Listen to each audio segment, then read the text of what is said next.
Hello everyone and welcome back to yet another ad hoc video. So today we're going to be talking about Verteporfin, and there is this particular user who's able to source out Verteporfin for themselves. We're going to be looking at the hair restoration social network website, and this is the specific post that we're going to be looking at. Now, before we start this video, please consider sharing this with a friend, liking the video, and of course subscribing to the channel. And for additional channel support, become a member for as little as $2 a month. But seriously, try not to skip around too much in this video because you'll need the full context to understand everything. As always, check out the links in the description below. So this user went to a hair transplant clinic, I think in Thailand. We can read the post in a moment, but the doctor working on them is Dr. Ratchathorn. And yeah, let's just read the post. So this post is by FL Engineer. Maybe they do Fruity Loop or FL Studio. Sounds like they're a music producer of some kind. But basically, to give you the gist of it, this user sourced out Verteporfin from some supplier. They ordered 200 milligrams of Verteporfin powder, and their doctor, their hair transplant doctor, Dr. Ratchathorn, agreed to use it on them at a dose of 1 milligram per centimeter square. So they'll be dosing 1 milligram in a 1 centimeter square section of their scalp. So their particular hair transplant was quite large, about 4,153 grafts over a 10-hour period. Another thing to consider is that when it came to the anesthesia needles, they said that it was about a 3 out of 10 pain. It wasn't that bad. However, they did say that when the Verteporfin was injected, it was burning them. It seems as if they got the powder and they compounded it in some sort of way. Maybe the carrier they were using could have agitated the feeling of, the Verteporfin being injected into the scalp, but, that's whatever. They say this, quote, "I supplied her being Dr. Ratchathorn, with 200 milligram of Verteporfin powder that I sourced myself. The agreed upon dosage was 1 milligram per centimeter squared. She even punched and injected my previous transplant scars from the Butcher Clinic of Cancun hair restoration, which was a great plus." So this person, it seems like they were trying to, just get an overall improvement of the butchered area that they got from their previous hair transplant clinic. And also they're trying to heal the new scars that are going to be induced in their current hair transplant that they're doing with Dr. Ratchathorn. So they also went about talking about taking a specific peptides. So 250 micrograms of BPC 157 twice per day, and around 350 milligrams of TB500 twice per day, and then 1 milligram of this copper peptide GHK-Cu twice per day. So these are some pills that they used and whatever, right? Also, 10 milligrams of Cialis, once a day. Maybe he needs that erector pili action, if you know what I mean. But in any case, yeah, this looks pretty encouraging, right? And I think this particular user, FL Engineer, is trying to base it off of Dr. Bloxham's study.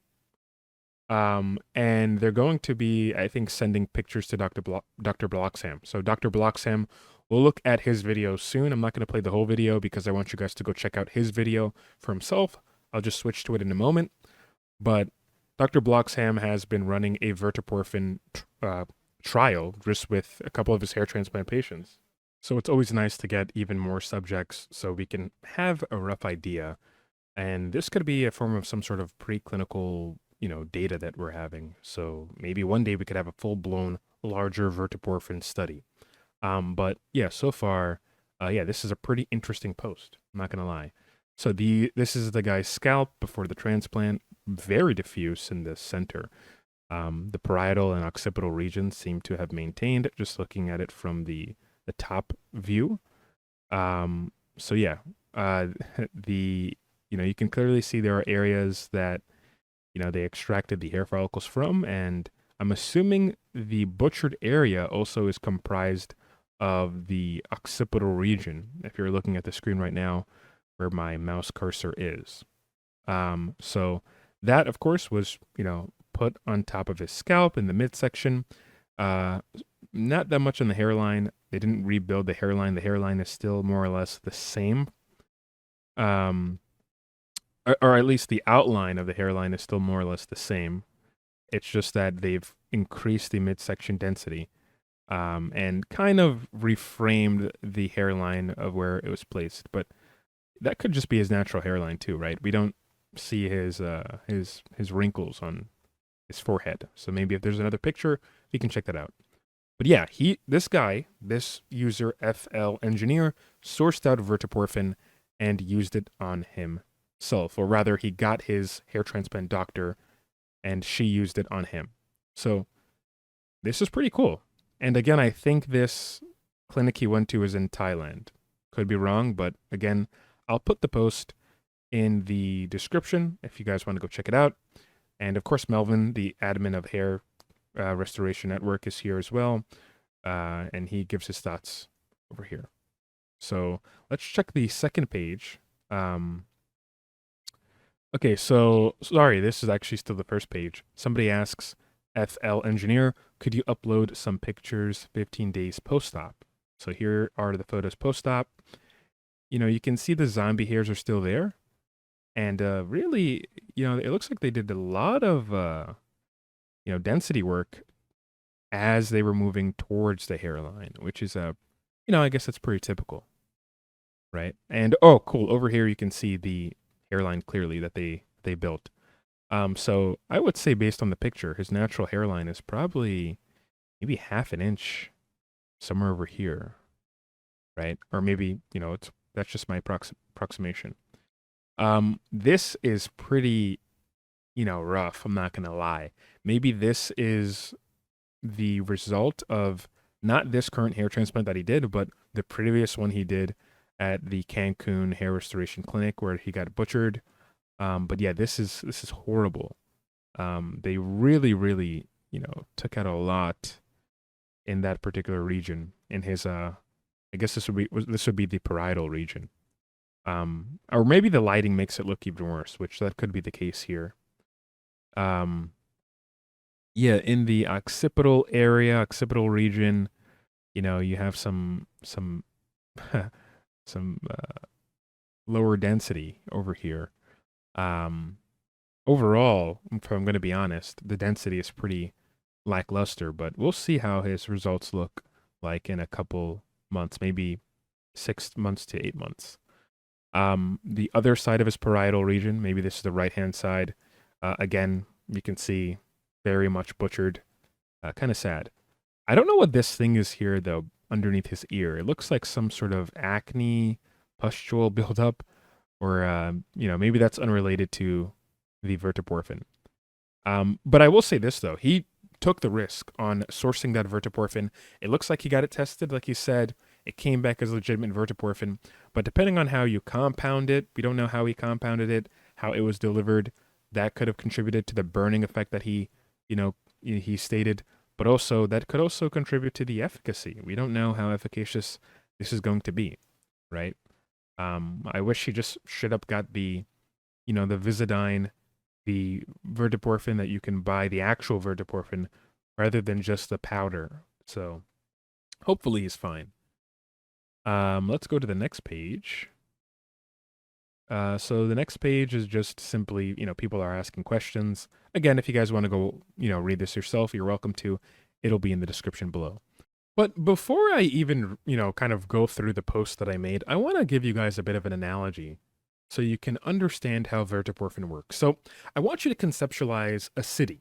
And this city has a particular, damage that has occurred to it, where some sort of chaotic event, let's say an earthquake, led to the destruction of an aspect of the city.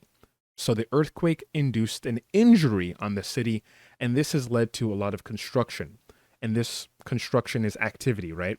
So that activity, in this analogy, extending that to the human body, the skin, would be scar formation. So there's a lot of scar formation or construction happening at once. So in a typical scenario, the city managers, being in this case the body's healing response, would repair the damage smoothly and efficiently, restoring the buildings and roads without leaving any mess behind. So this would be a form of scarless healing. So if your injury isn't too big to a piece of skin, the recovery might just be regular skin. You're not going to get a scar, right? However, sometimes the repair work gets out of control, and the construction crews, in this case being the body's fibroblasts, build too much and too quickly, and this could leave unsightly structures, being scars, that don't match the original architecture of the city or the original structure of skin. So imagine Verteporfin like a specialized consultant of some kind that you brought to the city to kind of calm things down, right? And Verteporfin has a strategic plan, and it's trying to target the overly enthusiastic construction workers who are running around, being the fibroblasts. Remember, the fibroblasts are the construction workers who are running around for whatever reason, and they don't have a clear idea, and they're just trying to, build structures for the sake of functionality, but it's not necessarily the original functionality that the city had, because there's still some issues with the structures that they're building, right? So if they're repaving a road, for example, you're going to see a lot of, weird asphalt. And extending that analogy over to skin, if the fibroblasts are rebuilding skin structures in a very, enthusiastic and chaotic way, you're going to get scar tissue. So the engrailed 1 gene, you can think of it as like a plan, right, that the fibroblasts receive. And this engrailed 1 gene sometimes, can make the fibroblasts go kind of crazy, can, cause them to have this excessive response to trying to build things very fast. So Verteporfin specifically kind of advises against this overbuilding, reminding those, construction crews, the fibroblasts, to only repair what is necessary and avoid going overboard. So in this case, you're going to have a much more, methodical and slow approach to rebuilding that city with the, the damage on that particular site or on the road or whatever.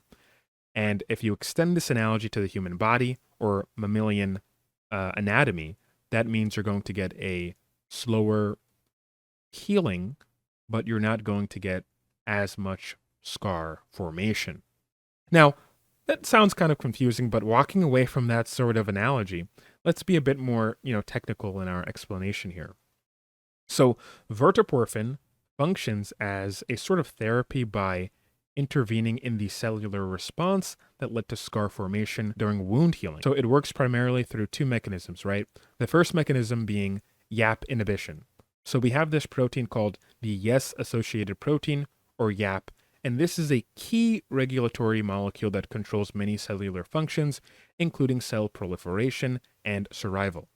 So in the context of wound healing, in the skin and other tissue structures, YAP activation in fibroblasts can lead to excessive collagen deposits and the building of fibrosis or scar tissue, which, these are all hallmarks of scar formation. So Verteporfin comes in and it blocks the YAP signaling. It essentially inhibits or blocks, preventing YAP from signaling to the fibroblasts. And in the fibroblast cells, there's this thing called, and this is the second way that Verteporfin kind of works, maybe a bit more indirect, but there's this thing called the engrailed 1 gene. And the engrailed 1 gene is a gene that plays a critical role in fibroblast activation. So this is a process where the fibroblasts become more, active and start producing large amounts of collagen. So by modulating the activity of the engrailed 1 gene, Verteporfin kind of ensures that the fibroblast activation is kept under control, thus promoting a more, scarless form of healing, or adjacent to a scarless form of healing, right? There's still going to be engrailed 1 activation, but it's not going to be at a high enough level such that you're going to get a rapid, restructuring of the skin tissue, such that you're going to get a sort of scar healing, right? Fibrosis healing. So when you have rapid amounts of engrailed 1 activity, because you're going to have a rapid abundance of YAP or YES-associated protein molecule in the site of the injury, right? This would lead to scars forming. But because we have Verteporfin there and it inhibits or blocks the YES-associated protein, the YAP molecule, this prevents, that overactivity of engrailed 1, and the fibroblasts can kind of, again, to reiterate, go to a slower form of healing. So hopefully that wasn't like a bit of a ramble there, but I'm trying to convey to you guys how Verteporfin works, so you guys can, have it for your own knowledge sake. So hopefully that was understandable and that was helpful. But I actually made a post on the trustless.com website, the community page, about verteporfin and microneedling. I think I also made this post on Reddit as well. But essentially, when we look at mammals, right, versus other, species like reptilians and amphibians, they typically share a form of scarless healing, right? Our liver can have scarless healing, for the most part, right? Your liver is pretty resilient, but if you abuse it to an extent, you're not going to get scarless healing. You're going to get a lot of fibrosis buildup in the liver, right? But also, interestingly enough, when we were developing as fetuses, right, we had a similar regenerative healing aspect to our reptilian ancestors and other reptilian animals, as well as amphibians, right? So that's pretty interesting, such that while you were a fetus, if you were wounded, or you had some sort of injury in the womb, you would have a similar regenerative healing capacity to an axolotl, right? And axolotls, they get their arms cut off and, or injuries to their tissue, and they get the restructuring such that they get the original limb formation, as you can see here. They get the original limb formation. However, there's no scars that are, present in their tissue as it's being built up again, right? So this is something that, we have the capacity for. We just need to modulate the activity of the yes-associated or the YAP protein molecule. And this could lead to us getting a scarless, recovery. The reason why that's important is because when you have a scarless recovery, the hair follicles in that area can be rebuilt, right? Over here, if you look at this, picture, if you're not looking at the screen, if you look at the wounded skin and what happens in adults, you're not going to get the, restructuring of hair follicles in that particular area. It's just going to be replaced with scar tissue, right? So if you can prevent that YAP or yes-associated protein from being overactive, you can potentially recover that hair follicle or, that those sebaceous glands in that area. And that's pretty important because you do have people that have other injuries aside from, a hair transplant scar, like burn victims, right? People who have been burnt in tragic settings. And potentially something like a yes-associated protein could slow down the healing and could modulate the skin such that it's not going to be as scarred as it would have been had you not used a YAP inhibitor. So very important stuff, very cool technology. There are so many studies here. I can share this with you guys. It'll be in the description. But finally, let's turn our attention over to Dr. Bloxham. This is the final verteporfin update he did, and I'm not going to play the full video. I want you guys to go watch it for yourself. But essentially, he's coming to the conclusion that it looks like there is some differences in the wound site of the hair transplant that was treated with verteporfin versus the one that wasn't treated with verteporfin, such that in the site that was treated with verteporfin, the scar tissue isn't that, prevalent. It seems as if there's less scar tissue there, and the skin there, according to his patient, seems to be a bit more flexible, right? As opposed to the hypertrophic scarring area where it didn't receive verteporfin. Also, I think if you look at some of his other updates in his particular trial, there were some signs that hair follicles were sprouting out of the areas that were treated with verteporfin. It wasn't too crazy, but there were signs that they were kind of rebuilding themselves, and that is very encouraging. So, again, this is only one subject. We need a full-blown clinical trial with maybe something like, who knows, maybe 80 participants. But this does provide us with the foundational knowledge or a bit more, guidance and understanding that, okay, verteporfin used immediately after hair transplants, and maybe there could be even further methodologies. Maybe you could get an injection once a week after a hair transplant. Who knows? But it seems as if verteporfin actually does help with the healing process, such that you could regenerate hair follicles from areas where you had a hair transplant, right? So this is all exciting stuff. You can read more about this in this particular study over here called Scarless Wound Healing, programmed by core shell microneedles. These microneedles have verteporfin on them. It's just a pretty interesting study, right? So check it out. And yeah, I don't want to ramble too long. Hopefully this video kind of was a good update to what's going on with verteporfin right now. And yeah, I'll see you guys on the next video. Thanks for watching, and peace out.